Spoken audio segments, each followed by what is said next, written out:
الرجيم بسم الله الرحمن الرحيم الحمد لله رب العالمين الصلاة والسلام على سيد الأنبياء والمرسلين وآله الطيبين الطاهرين المعصومين واللعنة الدائمة على أعدائهم أجمعين من يومنا هذا إلى لقاء يوم الدين رب اشرح لي صدري ويسر لي امري واحلل عقدة من لساني يفقهوا قولي واجعل لي من لدنك سلطانا نصيرا بآواز بلند صلوات اما بعد فقد قال الله تبارك وتعالى في كتابه المجيد والفرقانه الحميد وهو اصدق القائلين وقوله الحق بسم الله الرحمن الرحيم فهزموهم بإذن الله بآواز بلند صلوات صلی علی محمد۔ تمام مومنین کی خدمت عالیہ میں التماس ہے ایک مرتبہ سورہ فاتحہ 3 مرتبہ سورہ توحید کی تلاوت فرما کر مرحوم و مغفور میاں ممتاز حسین پیر زادہ کی روح پر خودو کو پہنچانا۔ بسم اللہ الرحمن الرحیم الحمد الرحمن الرحیم مالک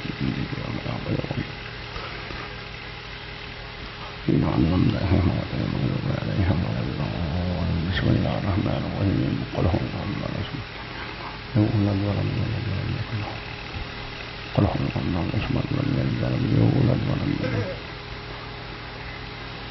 تقبل منا انك انت اللهم انجلنا وليك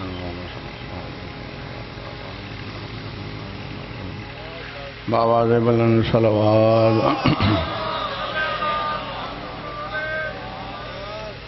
نعرہ تکبیر نعرہ تکبیر نعرہ رسالت نعرہ رسالت نعرہ حیدری نعرہ حیدری۔ توجہ ہے مولا پاک آپ کی عزاداری قبول فرمائے، آپ کو اور بانیان کو خالق اکبر اجر عظیم عنایت فرمائے۔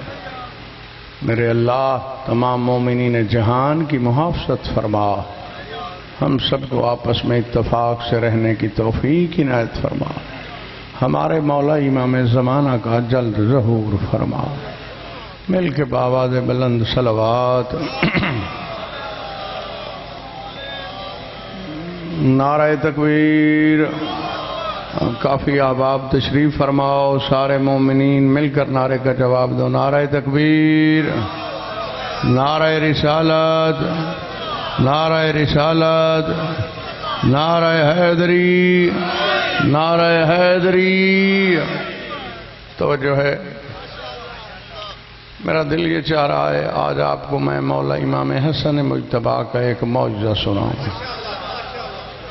ٹھیک ہے، آپ بھی یقیناً تھک چکے ہو اور پڑھنے والے بھی واقعاً تھک چکے ہیں، لیکن یہ وہ ذکر ہے اگر مردے پہ بھی پڑھا جائے وہ زندہ ہو جائے تو تعجب نہ کرنا۔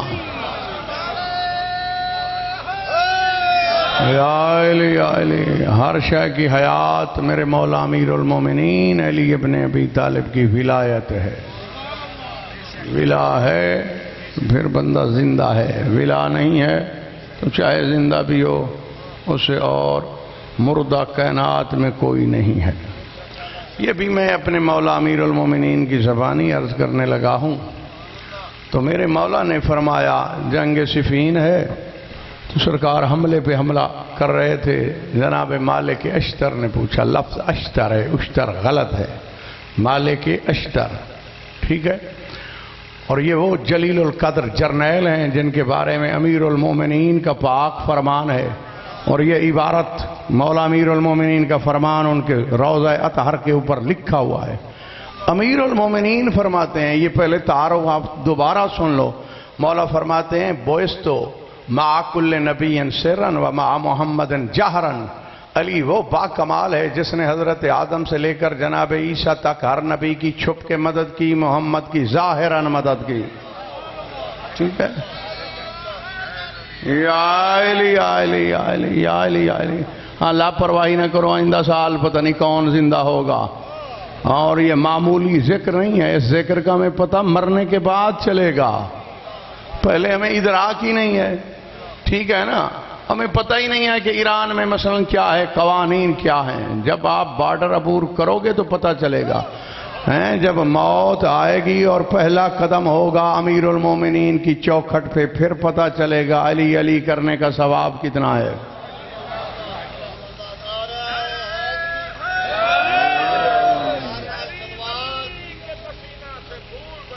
واہ واہ واہ واہ.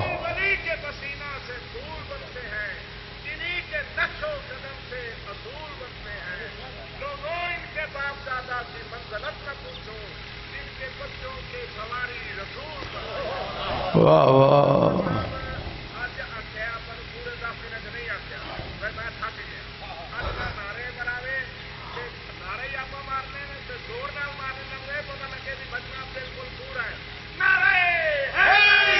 یا علی یا علی یا علی یا علی یا علی یا علی یا علی. آباد و شاد رہو، سلامت رہو. میں آپ کو بتاؤں سفر آپ حیران ہو جاؤ گے. 1200 کلومیٹر ہر روز ہمارا سفر تھا، پورے 1200 کلومیٹر، 600 کلو، بلکہ 1200 سے بھی کچھ زیادہ ہے، 1217 یا 16 کلومیٹر وہ ہمارا سفر بنتا رہا ہے. اور واقعاً میں نے نہیں کہا اور میں تھکا بھی نہیں تھا. ہاں سچی بات ہے، بالکل تھکاوٹ ہوئی بھی نہیں ہے. میں یہ بھی آپ سے کہہ رہا ہوں، بس دعا مانگتے رہے ہیں مولا سے کہ خیر و عافیت سے گزر جائے. بس میں نے وعدہ کیا تھا، ادھر بھی وعدہ ادھر بھی وعدہ وفائی کی ہے کہ مجھے جھوٹا کوئی نہ کہے، ورنہ میں تو ایک فون کر دیتا یا ادھر یا ادھر، میں نہیں آ سکتا تو کچھ بھی نہ ہوتا. تو بہرحال یہ بات ذہن میں آ گئی ہے، امیر المومنین کتنے بڑے مشکل کشا ہیں.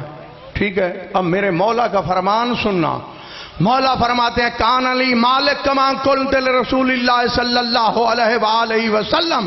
فرماتے ہیں زمانے والوں، جس طرح میں محمد مصطفیٰ کا مددگار ہوں، مالک اشتر میرا مددگار ہے.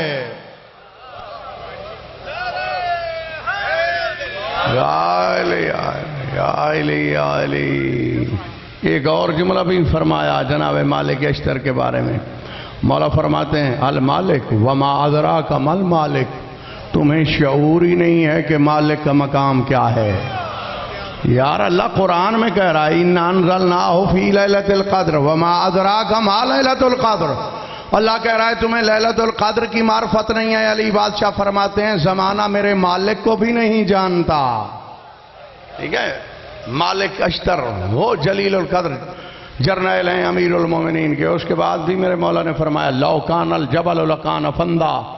اگر یہ پہاڑ ہوتا، یعنی انسانی شکل میں نہ آتا، یہ میرا مالک اشتر پہاڑ بن جائے، اللہ اس کو پہاڑ کی شکل دے دے تو پھر کیا ہوگا؟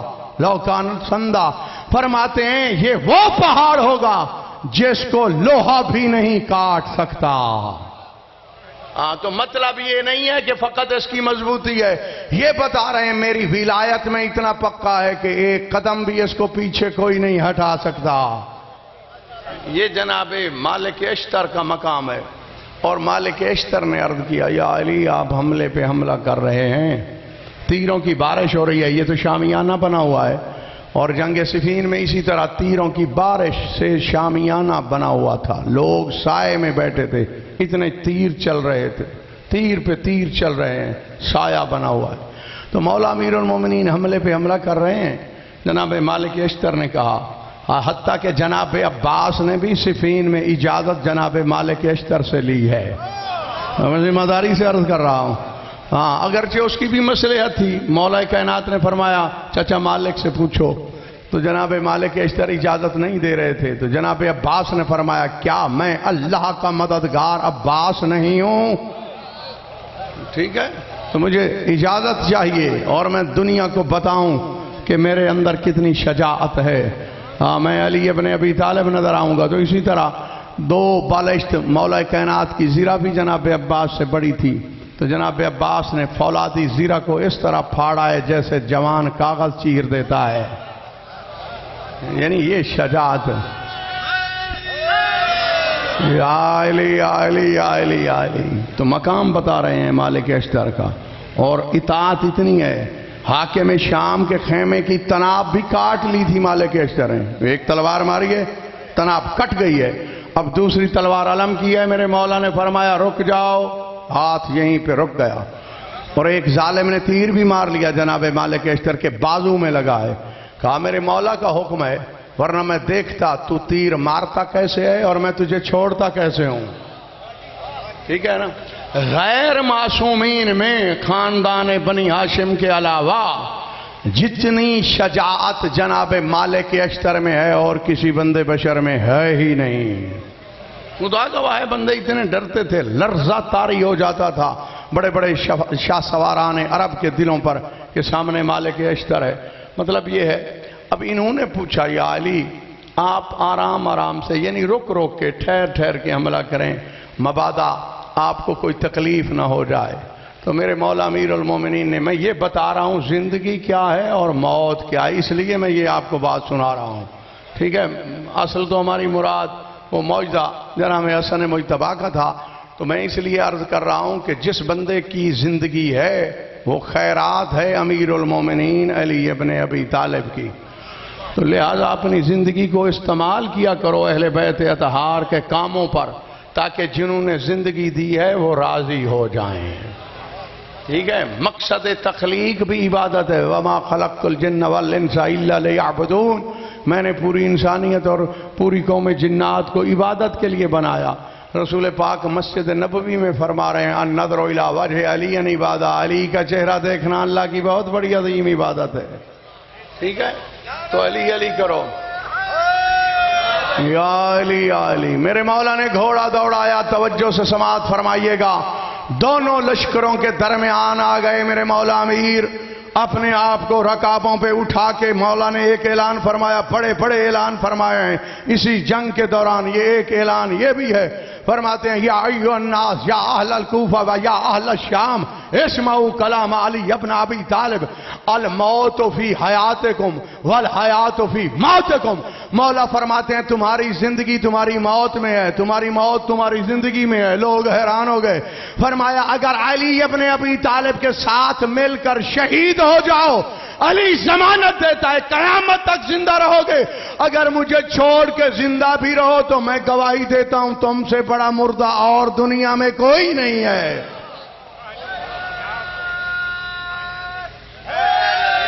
یا علی یا علی یا علی یا علی یا علی. تو زندگی ان کی عطا ہے، انہوں نے عطا فرمائی ہے حیات. چونکہ یہ حیات پہ قادر ہیں، اللہ نے ان کو اتنا قادر بنایا ہے. بھئی ایک خاندان کا سربراہ ہوتا ہے، وہ اپنے تمام بیوی بچوں کی ہر ضرورت پوری کرتا ہے. ٹھیک ہے. اللہ نے اس کو طاقت دی ہوتی ہے. جو چیئرمین ہوتا ہے اپنی یونین کونسل میں، جو تحصیل ناظم ہوتا ہے وہ اپنی تحصیل میں، ضلع کا ناظم ضلع میں، جو گورنر وزیر اعلیٰ وہ صوبے کو، وزیر اعظم اپنے ملک کو سنبھالتا ہے، چلاتا ہے یا نہیں چلاتا. ٹھیک ہے. پٹواری اپنے حلقے میں، گرداور، اور اس کے بعد اوپر چلے جاؤ جو بھی اس کا ہوتا ہے، نائب تحصیلدار ہوتا ہے، قانون گو ہوتا ہے، وغیرہ وغیرہ، ایسی کمشنر تک. اسی طرح اللہ نے یہ نظام بنایا ہے. ٹھیک ہے. اگر اللہ ہی سب کچھ ہے تو پھر جو مولوی ہے جو اللہ کے علاوہ تو کسی کو مانتا ہی نہیں ہے، اس سے کہنا کہ صبح جب ہوتی ہے تو تیرے بچے تجھ سے پیسے کیوں مانگتے ہیں، اللہ سے کیوں نہیں مانگتے، یا تو ان کے منہ پہ تماچا کیوں نہیں مارتا ہو، اللہ مدد کرتا ہے مجھ سے کیوں مانگ رہے ہو. بچوں کو دے رہا ہے، کوئی مسلمان وسیلہ بنائے تو اسے کافر کہہ رہا ہے. یہ کہاں کا انصاف ہے. تو مطلب یہ ہے کہ یہ قوانین اللہ نے ہمارے گھر میں داخل کر دیے ہیں. یہ اسلام کے قوانین ہیں کہ بڑے کا احترام کرو. جو سربراہ ہے وہ تمہارے نان نفقے ہر شے، روٹی پانی خرچے کا ضامن ہوتا ہے. ٹھیک ہے. وہ اللہ نہیں ہوتا لیکن ضامن ہوتا ہے. اگر کوئی زمیندار ہے کسی کو اپنے پاس نوکر رکھتا ہے اور اس کا نوکر کسی اور زمیندار کے ڈیرے پہ جا کے کہے کہ میں بھوکا ہوں مجھے کھانا کھلاؤ، تو پہلا زمیندار راضی ہو جائے گا؟ بتاؤ. بھائی ناراض ہوگا کہ میں سب کچھ کر سکتا ہوں ادھر کیوں گیا ہے. جب ایک زمیندار نوکر کو دے سکتا ہے، امیر المومنین مومن کو کیوں نہیں دے سکتے، جن کو اللہ نے امیر المومنین بنایا ہے. یا واہ واہ واہ واہ واہ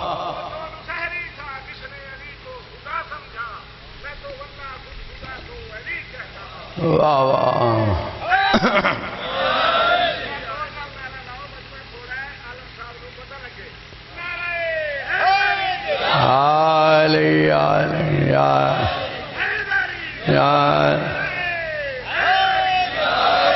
پتہ ہی انہوں نے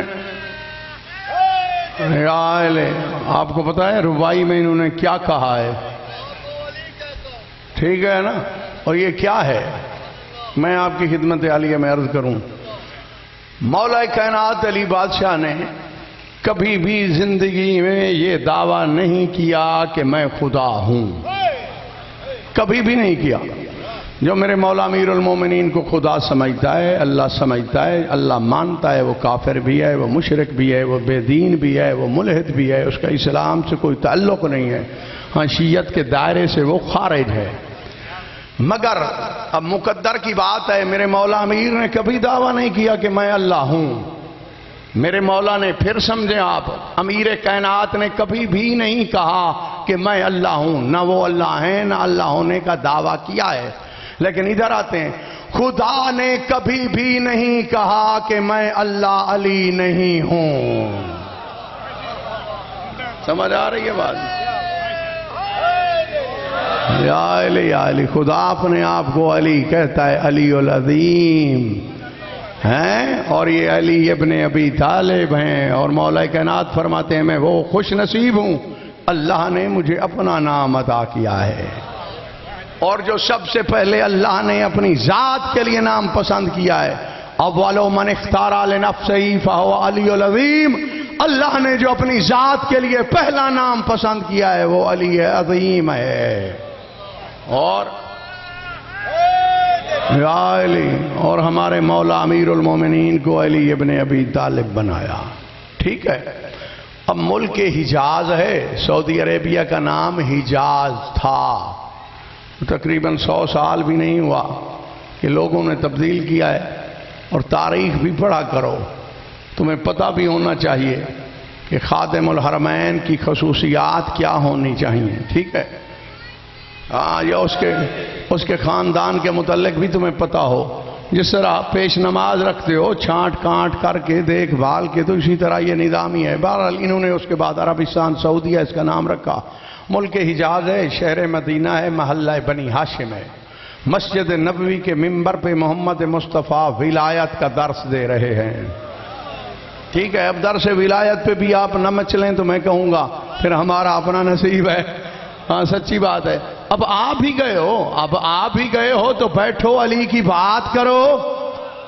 آپ ہی گئے ہو، اب تو آ چکے ہو، علی علی کر کے جاؤ، نامہ اعمال میں کئی ختم قرآن لکھوا کے جاؤ۔ علی علی۔ اچھا، میں آپ سے ایک بات کہہ رہا ہوں، برادران اہل سنت بھی تشریف فرما ہوگے، یقیناً شیعہ بھی۔ یہ نہیں ہو سکتا کہ بندہ قرآن پاک پڑھے اور اسے ثواب ہو، یہ ضروری نہیں ہے۔ آپ کہو گے یہ کیا ہے، بندہ قرآن پاک پڑھ رہا ہے اور ثواب نہیں ہو رہا۔ میں آپ کو بتاتا ہوں، ابھی ہندو قرآن پاک پڑھے ثواب ہوگا، کافر پڑھے ثواب ہوگا، انگریز، عیسائی، یہودی، مرتد، مشرک نہیں ہوگا۔ تو پھر ابھی میں نے یہی تو کچھ کہا ہے۔ جس طرح یہ لوگ قرآن پاک کی تلاوت کرتے ہیں، ان کو ثواب نہیں ہوتا، منافق بھی قرآن پڑھے تو قرآن اس پہ لعنت کرتا ہے۔ یا رب تال القرآن والقرآن یلعنہ، بڑے قاری ہیں قرآن کے، پڑھتے قرآن ہیں، یہ قرآن ان پہ لعنت کرتا ہے۔ ٹھیک ہے، جو قاری بھی ہوں تو ضروری تو نہیں ہے ہمیں قہاری ان کو بنانا ہے۔ ہاں، تو ان پہ قہاری گرے گی، وہ ہیں قاری۔ کمال تو یہی ہے وہ ہوں بھی قاری اور ان کے اوپر قہاری گرے ہیں۔ جس طرح اللہ کہہ نہیں رہا فوائل للمصلین، اللہ نمازی بھی مان رہا ہے، جہنم میں بھی ڈال رہا ہے۔ اللہ نے مانا ہے تم نمازی ہو، تم نے نماز پڑھی ہے، اسی طرح یہ قاری بھی ہیں، اور اس کے بعد ان پر قہاری ڈلے گی۔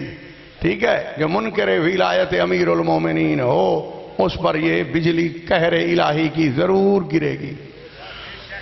قرآن پاک کا جو قاری ہوگا یا حافظ بالخصوص یا تلاوت کرنے والا تالی قرآن اس وقت نورانی پیکر میں آ کے شفاعت کرے گا، اللہ کے عرش کا پایا پکڑے گا، سچی بات ہے۔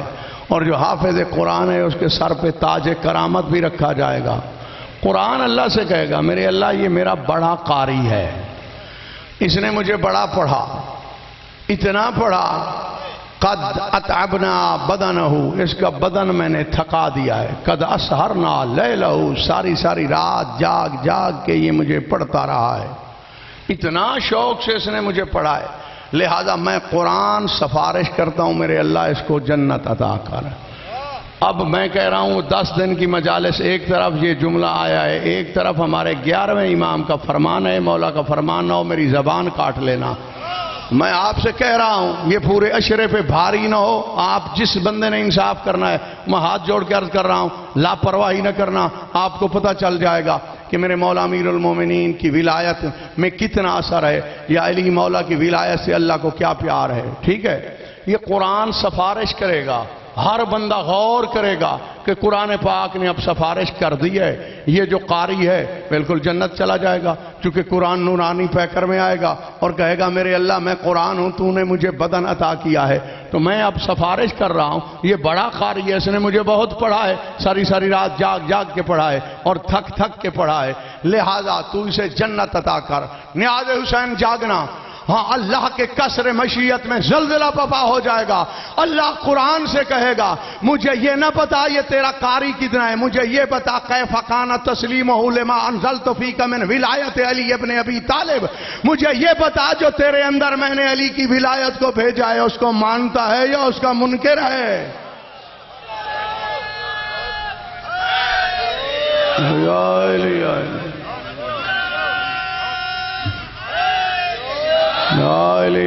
یا علی بھاری ہے نا جملہ جو میں نے کہا ہے، بھئی جملہ بھاری ہوگا، ہاں اس لیے یہ قرآن پڑھ لینا کمال نہیں ہے، ولایت کے ساتھ قرآن پڑھنا یہ کمال ہے، نماز پڑھ لینا کوئی کمال نہیں ہے، ولایت امیر المومنین کے ساتھ نماز پڑھنا یہ کمال ہے، حج پڑھنا کوئی کمال ہی نہیں ہے، کیا کمال ہے؟ جس بندے کے پاس پیسے ہیں وہ چلا جائے، آپ نے نہیں دیکھا خادم الحرمین کی تو کیا ہی بات ہے، ہاں جب یہ سارے آتے ہیں انگلستان والے لوگ سارے، یہ تو بوٹوں سمیت نہیں حرم میں دوڑ رہے ہوتے ہیں، اگر جرت ہے تو ان سے کہہ کے دکھاؤ کہ جوتے اتارو، ہیں ان سے کہہ کے دکھاؤ بھائی جوتے اتارو، یہ ہمارے مقدسات ہیں۔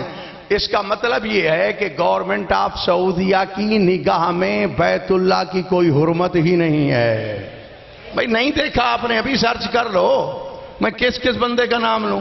جوتے ہی نہیں اتارتے، جوتوں سمیت وہ آ رہے ہیں تمہارے مقدسات کو کچل رہے ہیں۔ ہاں اگر اسلامی غیرت ہو تو بندہ کہہ سکتا ہے بھئی ادھر جوتے اتار کے آؤ ہم آپ سے کہہ رہے ہیں عراق میں 7 معصوم امام ہیں، 6 کے مزار مقدس ہیں، مولا امام زمانہ کا سرداب غیبت بھی ہے، جناب عباس بھی ہیں، بلد میں سید محمد بھی ہیں، ہلہ میں حضرت قاسم بھی ہیں، کربلا کے باہر جناب اون و محمد بھی ہیں، مسیب میں جناب امیر مسلم کی جوڑی بھی ہے، کوفے میں جناب مسلم ابن عقیل کا مزار بھی ہے، ہانی بن عروہ کا بھی ہے، ٹھیک ہے، مختار سقفی کا بھی ہے، میسا میں تمار کا بھی ہے۔ میں چیلنج سے کہہ رہا ہوں وہاں بھی انگریز آتے رہے ہیں، پوری تاریخ میں مجھے کوئی واقعہ دکھا دو یا بتا دو کوئی انگریز وہاں جوتوں سمیت آیا ہو، ٹھیک ہے، کوئی بھی دکھا دو مجھے، کوئی دکھا دو۔ بڑے بڑے لوگ آئے ہیں جو مانتے ہی نہیں تھے وہ بھی آئے ہیں، میرے پاس وقت نہیں ہے ورنہ میں وہ آپ کو واقعات سناتا کون کس عالم میں آیا اور کس طرح آیا۔ اور پہلے کہتا ہے تو ہمیں تو ان سے کوئی غرض ہی نہیں ہے، جو ہی نجف اشرف ان کی گاڑی قریب آئی تو خود کہتے ہیں میرے دل پہ اس ہستی کی ہیبت طاری ہو رہی ہے۔ ایک مثالیں نہیں ہیں، کئی مثالیں ہیں، حتیٰ کہ شاہ حسین جو اردن کا حکمران تھا اس نے بھی یہی کہا تھا ابو الحسن اصفہانی کے دور میں۔ بہرحال آپ کو ایک جھلک دکھا دیتا ہوں، پہلے کہتا ہے کہ ہمیں غرض ہی نہیں ہے، جو مترجم تھا اس نے کہا جی میں آپ سے کہہ رہا ہوں آپ زیارت کر لو، آپ کے لیے بہت فائدہ ہوگا۔ کہتا ہے مجھے ضرورت ہی نہیں ہے۔ مولا کا روضہ سامنے آیا، کہتا ہے صاحب قبر کی ہیبت میرے دل پہ بیٹھ رہی ہے، مجھے پہلے زیارت کرا، اس کے بعد میں نے سفارتی کام انجام دینے ہیں۔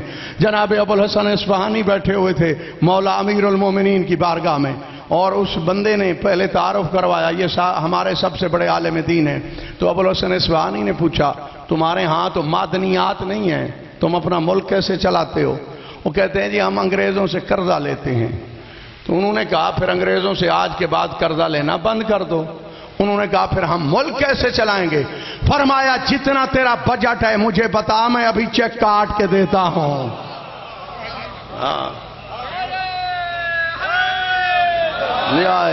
ابوالحسن اصفہانی کے نام مولا امام زمانہ کی آخری توقیع آئی ہے، سرکار نے خط لکھا ہے، اور وہ سن لو، وہ بات ادھر ہم جا ہی نہیں پائے۔ اس کے بعد 15-20 منٹ ذکر مصائب مولا نے فرماتے ہیں وجلس علی دہلیز بابک وقزک ہوائج الناس ونحن ننصرک۔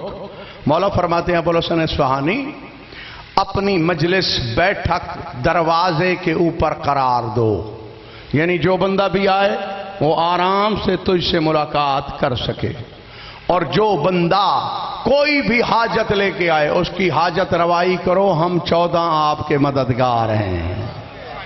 یہ وہ جلیل القدر عالم دین ہے، اور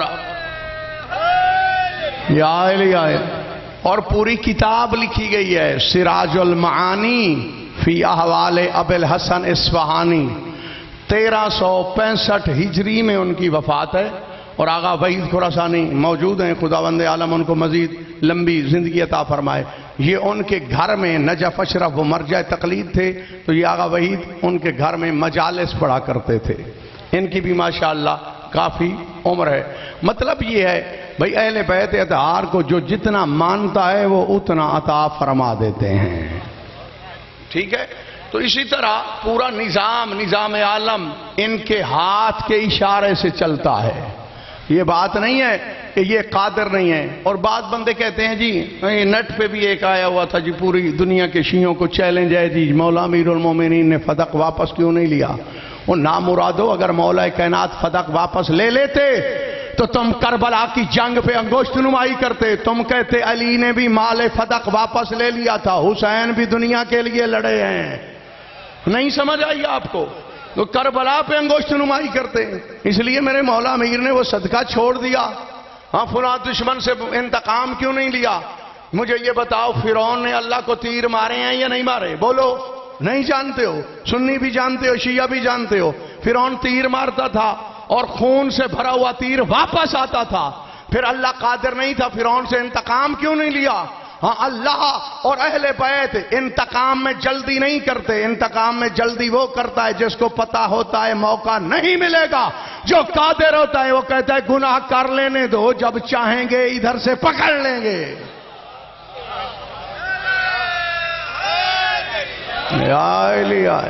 جیسے ابھی بھی لوگ کہتے ہیں 2 شہزادوں کی جنگ ہے کربلا دنیا کے لیے لڑی گئی ہے، اگر مولا کائنات فدق واپس لے لیتے تو دنیا نے یہی کہنا تھا کہ امیر المومنین کو خلافت ملی، فدق اور سارا مال واپس کرایا، اور مولا امام حسین بادشاہ نے بھی دنیا کے لیے جنگ لڑی ہے، اب شہید ہو گئے ہیں، نعوذ باللہ من ذالک، جنگ ہار گئے ہیں۔ ہاں چونکہ معصومین علیہ السلام جو کچھ جانتے ہیں وہ ہم نہیں جانتے، ہمیں ادراک ہی نہیں ہے، اس لیے انہوں نے یہ نظام نہیں کیا اپنے دشمن سے۔ اب شیطان کتنا بڑا دشمن ہے، اللہ کا بھی دشمن ہے، اللہ کے بنائے ہوئے پیارے بندوں کا بھی دشمن ہے۔ جب اللہ نے اس سے انتقام جلدی میں نہیں لیا، اس کو ڈھیل دے رکھی ہے، بے چلا جا چلا جا چلا جا، کر لے گناہ تاکہ پتہ چل جائے تیرے مرید کون ہیں اور علی کے پیروکار کون ہیں۔ وقت تو دیا جاتا ہے، وقت نہ ہو تو پھر امتحان کیسا؟ امتحان کا پتہ ہی نہیں چلتا۔ تو یہ سطحی باتیں ہیں، یہ تو وہ باتیں ہیں جو ایک اچھا انسان بھی نہیں کرتا، ٹھیک ہے نا؟ اچھا انسان ہو، کسی کے ساتھ کوئی ظلم زیادتی کر لے تو وہ اگر برسر اقتدار ہو اچھا انسان تو وہ کسی سے انتقام نہیں لیتا، وہ اللہ پہ چھوڑ دیتا ہے۔ اور جو خود اللہ کی رضا علی ہے اس نے دنیا داری کے لیے تخت سنبھالا ہے۔ میں ممبر پہ بیٹھ کے خدا گواہ ہے تحقیق کے بعد عرض کر رہا ہوں، جب میرے مولا امیر المومنین کو 35 ہجری میں کہا گیا ہے کہ مولا آپ خلافت قبول فرمائیں، میرے مولا نے فرمایا مجھے ضرورت ہی نہیں ہے. ہاں لوگوں کا گروہ گیا ہے، اور یہ پھر پہاڑ سے وزنی جملہ دینے لگا ہوں. لوگ آئے ہیں جناب ابن عباس کی خدمت عالیہ میں، امیر المومنین سے کہو کہ وہ خلافت قبول فرمائیں. اب پوری وہ لشکر اور پوری جماعت، سارے زوما اکابرین وہ بھی ساتھ ہیں. جناب ابن عباس سلام کیا، اور میرے مولا کیا کام کر رہے تھے؟ سرکار اپنے پاپوش کو پیوند لگا رہے تھے، اپنے پاپوش کو پیوند لگا رہے تھے، اور اس پہ کوئی پیوند ٹانکا لگانے کی جگہ ہی نہیں تھی، پاپوش اتنی پرانی تھی. لوگوں نے کہا، اور جناب ابن عباس نے سفارش کی، یا علی آپ خلافت قبول کیوں نہیں کرتے؟ نیاز حسین توجہ. میرے مولا نے جواب نہیں دیا. میرے مولا فرماتے ہیں مجھے یہ بتا، ما قیمت ھذا النعل، اس میرے جوتے کی کتنی قیمت ہے؟ کہا یا علی اگر آپ کا جوتا نہ ہو تو یہ 1 درہم کا بھی نہیں ہے، 1 دینار کا بھی نہیں ہے، جو چھوٹا پیسہ تھا اس کا بھی نہیں ہے. میرے مولا امیر المومنین نے فرمایا مجھے قسم ہے ذات احدیت کی جس کے قبضہ اقتدار میں علی کی زندگی ہے، پوری کائنات کی خلافت علی کی نگاہ میں اس جوتے سے بھی پستہ رہے.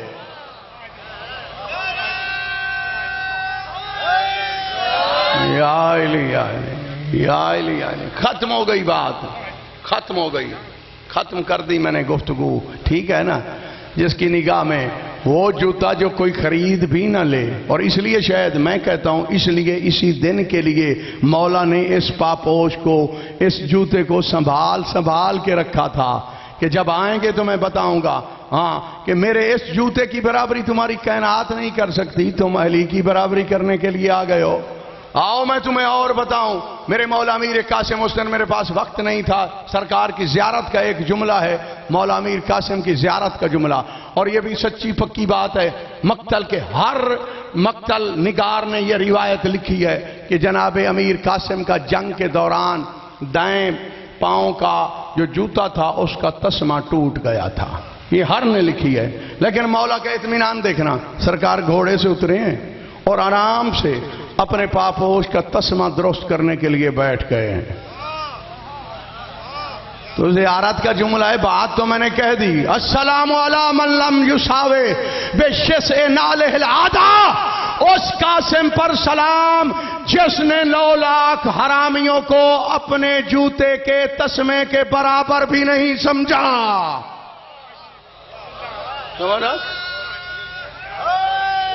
یا علی یا علی یا علی یا علی یا علی یا علی. تو پھر ان کو کیا ضرورت ہے باغ فتح کے؟ ان کے لیے کیا ہے؟ یہ اشارہ کرتے ہیں تو جنت سے کھانے آتے ہیں. چلو یوں بھی چھوڑو یار، یہ بھی نہ مانو، بے شک نہ مانو، نہ مانو.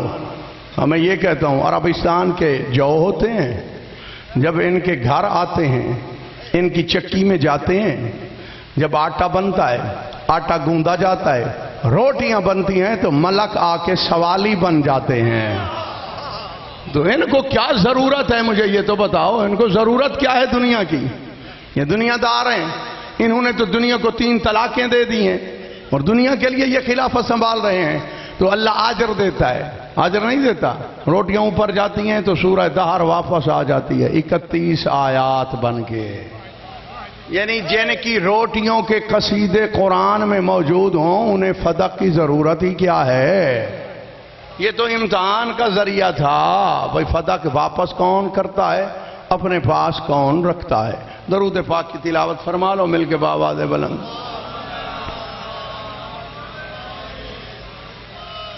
عزت جو بڑی تھی تو مصیبت ہی بڑی تھی.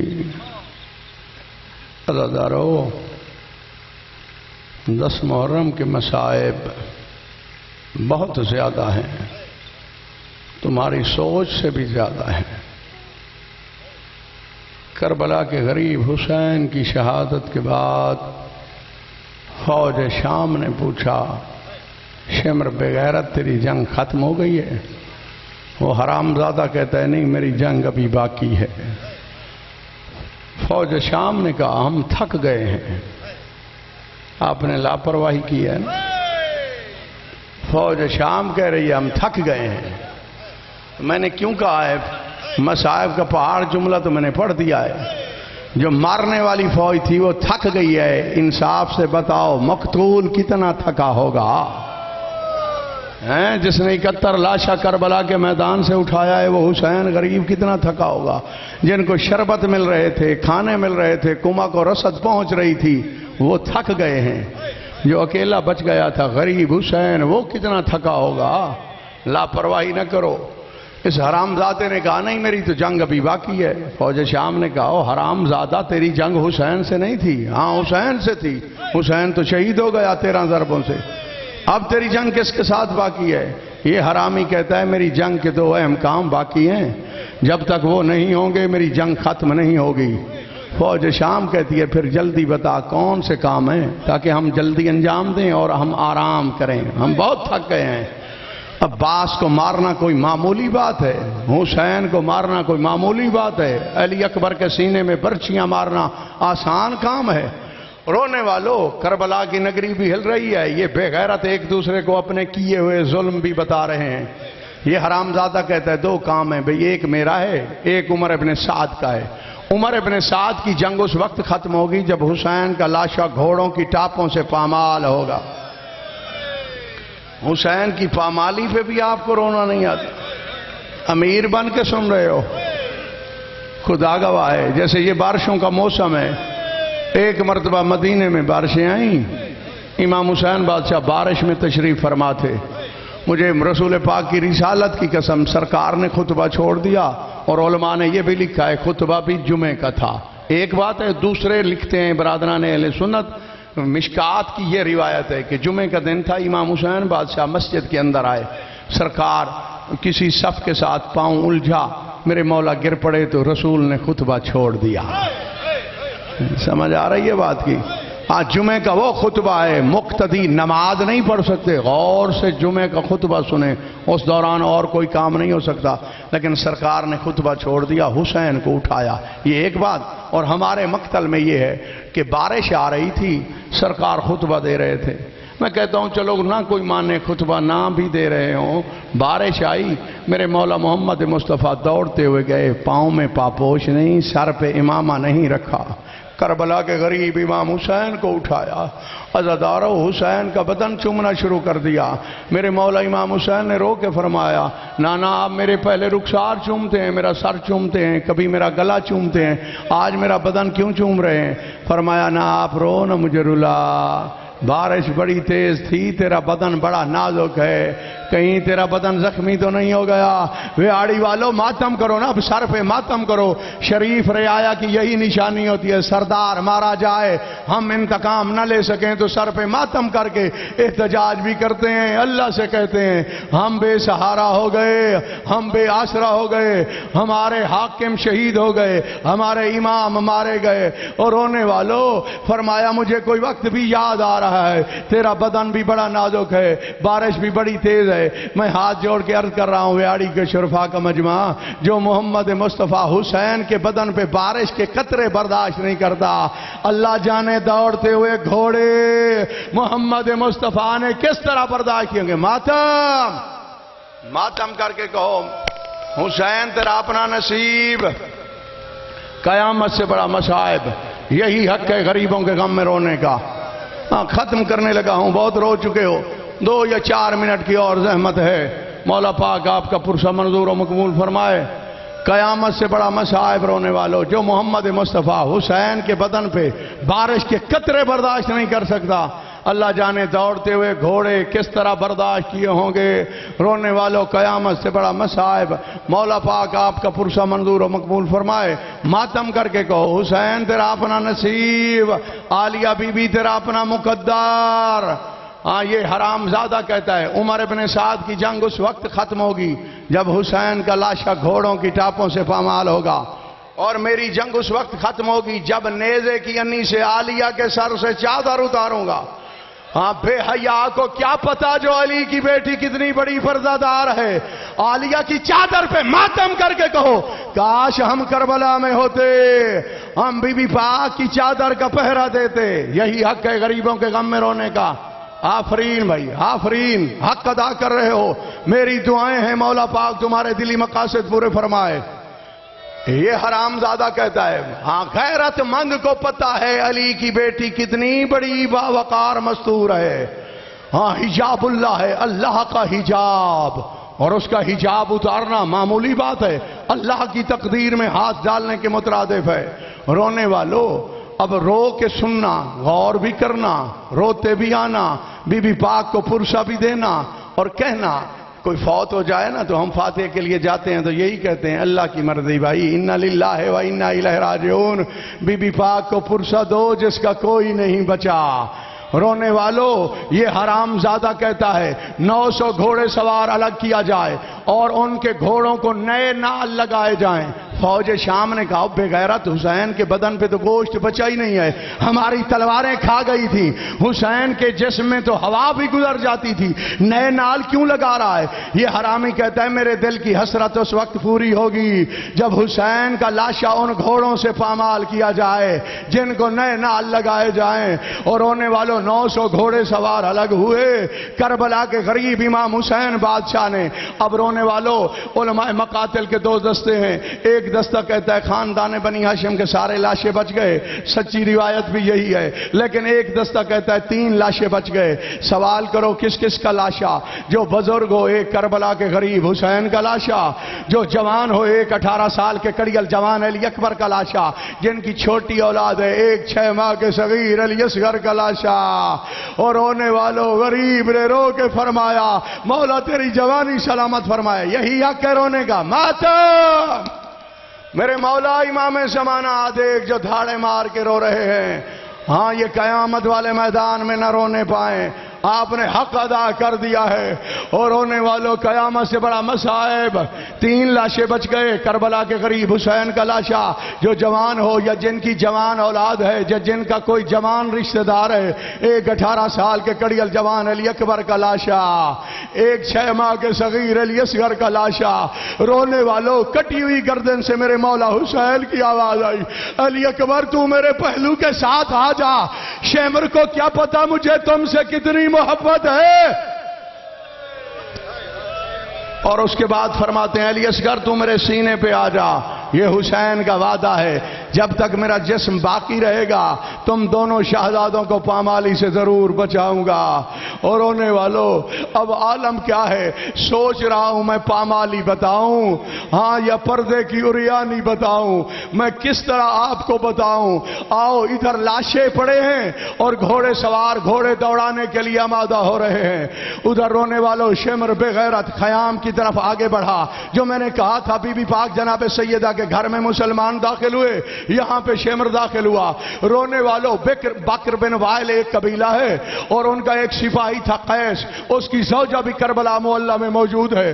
خدا گواہ ہے جب یہ بے غیرت آگے بڑھے وہ عورت آگے آ گئی، وہ کہتی ہے خبردار بے غیرت، میں نے دیکھا تو نے 6 ماہ کے وہ شہید کیا، 18 سال کے کڑیل جوان کو بھی مروایا، امیر قاسم کا لاشا بھی پامال کیا، حسین کو 13 ضربوں سے مارا، اب حسین کا لاشا پامالی کے لیے آمادہ ہے، گھوڑے دوڑنے کے لیے آمادہ ہے۔ میں نہیں بولی، ان پردہ داروں کا کیا قصور ہے؟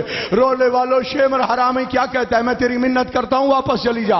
حتیٰ کہ اس نے ایک بے غیرت سپاہی کو بھیجا اس قیس سپاہی کے پاس، کہتا ہے ہمیں تیری بڑی حیا ہے، سامنے تیری بیوی ہے ورنہ ہم گستاخی کرتے۔ وہ عورت کہتی ہے اللہ تم پہ لعنت کرے، میرا حیا ہے، بطول کی بیٹیوں کا حیا نہیں ہے۔ ماتم کر کے کہو نا بی بی پاک تیرا اپنا نصیب۔ آفرین آفرین، یہی حق ہے غریبوں کے غم میں رونے کا۔ بہت رو چکے ہو، ختم کرنے لگا ہوں، مظلومیت بتا رہا ہوں، ہاں میں اپنا لوہا نہیں منوا رہا، مجھے جناب حسین کی غربت کی قسم۔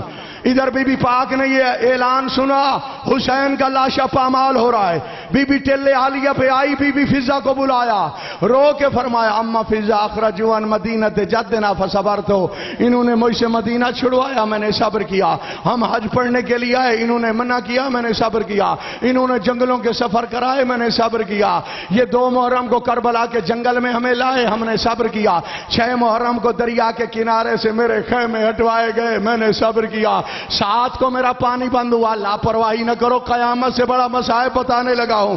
ساتھ کو میرا پانی بند ہوا، ہم نے صبر کیا۔ بی بی فرماتی ہیں 3 دن پیاس میں گزر گئے، اللہ تش کے آوازیں آتے رہے، ہم نے صبر کیا۔ بی بی فرماتی ہیں پرسوں والا دن جو تھا میں وہی واقعہ پڑھ رہا ہوں۔ بی بی فرماتی ہیں یہ عاشور کا دن طلوع ہوا، ہماری موت کا بازار گرم ہوا، میں نے صبر کیا۔ اما فضا میرے مہمان مارے، میں نے صبر کیا۔ میرے کڑیل جوال مارے، میں نے صبر کیا۔ اور میرے معصوم بچے مارے، میں نے صبر کیا۔ اور میرے قاسم کے سیر پامال ہوئے، میں نے صبر کیا۔ شبیہ پیغمبر کے سینے میں نیزہ لگا، میں نے صبر کیا۔ عباس کے شان قلم ہوئے، میں نے صبر کیا۔ شیماء کے صغیر کو مارا گیا، میں نے صبر کیا۔ اب رونے والوں جاگنا اور میری طرف نگاہیں اٹھانا۔ بی بی پاک فرماتی ہیں وہ وقت مجھے قیامت تک نہیں بھولے گا۔ کون سا وقت؟ الذی رکب الشمر علی صدرہ، جب شمر پہ غیرت حسین کے سینے پہ سوار تھا، اس لعنتی کا ایک ہاتھ حسین کی زلفوں میں تھا، ایک کنڈے خنجر میں تھا، یہ ضربے مار رہا تھا، میں قرآن اٹھا کے واسطے دے رہی تھی، اس نے میری کوئی نہ مانی، میں نے صبر کیا۔ جس نے ماتم کرنا ہے وہ میری طرف دیکھے۔ رونے والوں اس بے غیرت نے پہلی ضرب ماری، بی بی نے اعلان کر کے گیا حیا کر، ہمارا اکیلا بچ گیا ہے۔ اس نے نہیں مانی۔ غریب کربلا نے فرمایا میری بہنیں دیکھ رہی ہیں، مجھے کہیں اور جا کے شہید کر۔ اس لعنتی نے چوتھی ضرب ماری، 4 سال کی بطول نے کربلا کا ٹیلا چھوڑا، مقتل میں آئی۔ رونے والوں پہلے تو شمر کی منت کی، میرا بابا اکیلا بچ گیا ہے، نہ مار، میرا بابا بڑا پیاسا ہے، پانی پلا۔ یہ لعنتی کہتا ہے کوئی نہیں مانوں گا۔ رونے والوں پہلے تو بی بی نے اس کی کلائی میں ہاتھ ڈالا، اس حرام زادے نے بی بی کو تماچا مارا۔ بی بی نے فرات کی طرح منہ کر کے کہا او چچا عباس کہاں سو گیا ہو، اور میرا بابا مارا جا رہا ہے، میں یتیم ہو رہی ہوں۔ عباس کے لاشے نے کروٹ بدلی، او آواز دے کے کہا اس وقت بلایا جب میرے بازو قلم ہو گئے۔ اس کے بعد بی بی نے نجف کی طرح منہ کر کے کہا او دادا یا علی میں یتیم ہو رہی ہوں، اور میرا بابا حسین مارا جا رہا ہے۔